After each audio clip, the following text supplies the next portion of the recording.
नई सोच, सही दिशा की प्रस्तुति। पर्युषण महापर्व की आराधना द्वार पर दस्तक देने आई है। कुछ ही दिनों के बाद ये महान जैन धर्म का आध्यात्मिक पर्व प्रारंभ हो रहा है। प्रतिवर्ष ये हमें जगाने के लिए आता है। नाना प्रकार के धार्मिक आध्यात्मिक आराधनाओं का ये अवसर देता है।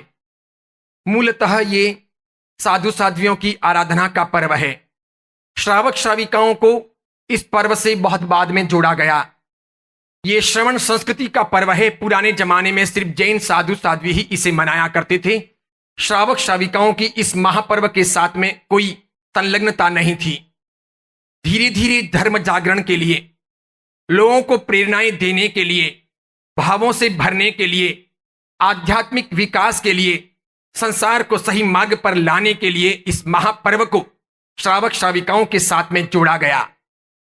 अब चूंकि यह महापर्व निकट आ रहा है तो श्रावक श्राविकाओं का कर्तव्य बनता है कि हम गृहस्थ जीवन की भागदौड़ से समय निकाल करके इसका पूरा पूरा उपयोग करें। इस अवसर को हम व्यर्थ ना जाने दें।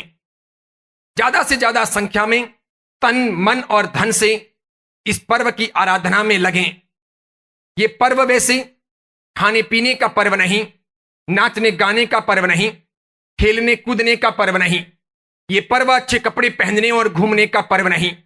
ये उधर उधर की बातें करने या संसार के भोग विलास का पर्व नहीं। ये एंजॉय का पर्व नहीं। ये आत्मा को टटोलने का पर्व है। पाप से मुक्त होने का पर्व है। पुण्य की प्रवृत्ति करने का पर्व है। ये आध्यात्मिक पर्व है। ये अंतर जगत की यात्रा का पर्व है। ये खुद को देखने का पर्व है। अपनी भूलों गलतियों को बुहारने का पर्व है। और इसीलिए इस पर्व की आराधना को सार्थक करने के लिए प्राचीन परंपरा से हम सब श्रावक श्राविकाओं के लिए सुंदर बातें पूर्वाचार्यों ने निर्दिष्ट की है। भगवान की विधि पूर्वक द्रव्य पूजा करना, भाव पूजा करना, दोनों समय प्रतिक्रमण करना, अधिक से अधिक मात्रा में दान देना, यथासंभव तपस्या करना, चाहे रोज एकासना करना, आइमिल करना, व्यासना करना, उपवास करना, छठ अट्ठम करना, बेला तेला करना या अट्ठम अट्ठाई करना, जो जो हो सके वो करना।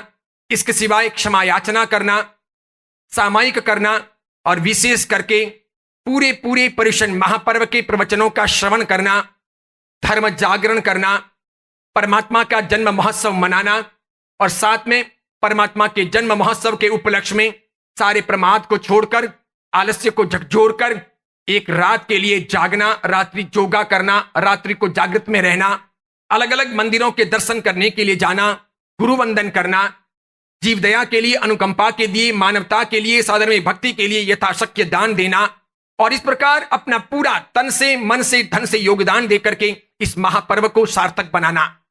इतना सब करने के लिए सबसे पहले आवश्यक होता है हम अपने घर संसार के कार्यों को थोड़ा कम बनाएं, पर्युषण महापर्व में कम करें।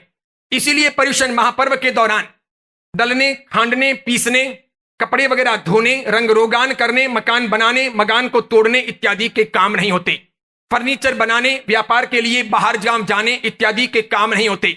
पर्यटन के लिए घूमने के कार्य नहीं किए जाते। शादी सगपन वगैरह नहीं होते।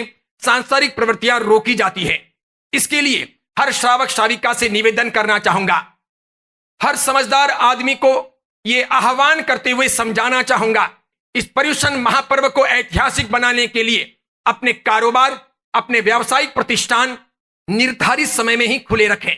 इसके लिए हमको 9 दिन के लिए अपने व्यावसायिक प्रतिष्ठान दोपहर को 12 बजे के बाद में ही खोलने हैं और सायंकाल को 5 बजे तक खुले रख करके उन्हें बाद में मंगल कर देना है। यानी कि दोपहर को 12 बजे के पहले पहले व्यावसायिक प्रतिष्ठान नहीं खोलने हैं, व्यापार नहीं करना है, धंधे के लिए कार्यालयों में, ऑफिसों में नहीं जाना है और शाम को 5 बजे के बाद में भी किसी को कार्यालय खुले नहीं रखने हैं।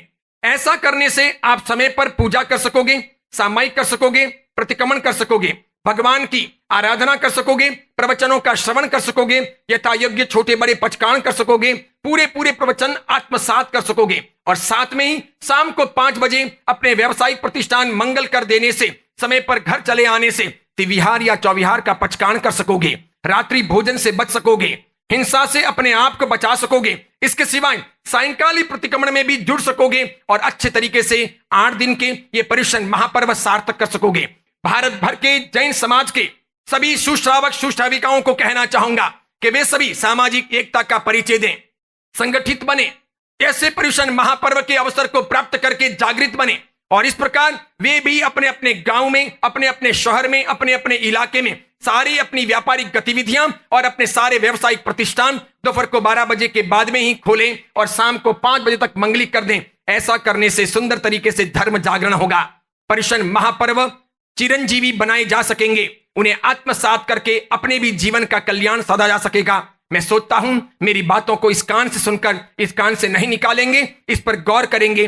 बड़ी मात्रा में श्रावक श्राविका ये बात समझे हैं और वे लोग अपने अपने व्यावसायिक प्रतिष्ठानों पर ये कागज, ये सूचना चिपकाए जा रहे हैं कि हमारे प्रतिष्ठान पर्युषण महापर्व के इन तारीखों के 9 दिन तक सवेरे 12 बजे से शाम को 5 बजे तक ही खुले रहेंगे। आप भी उसमें योगदान दीजिए, प्रयास कीजिए, लोगों को जगाइए, जगह जगह सूचना पहुंचाइए और इस प्रकार एक सुंदर सामूहिक जागरण का कार्य आरंभ कीजिए। आप सबका कल्याण हो, यही मंगल कामना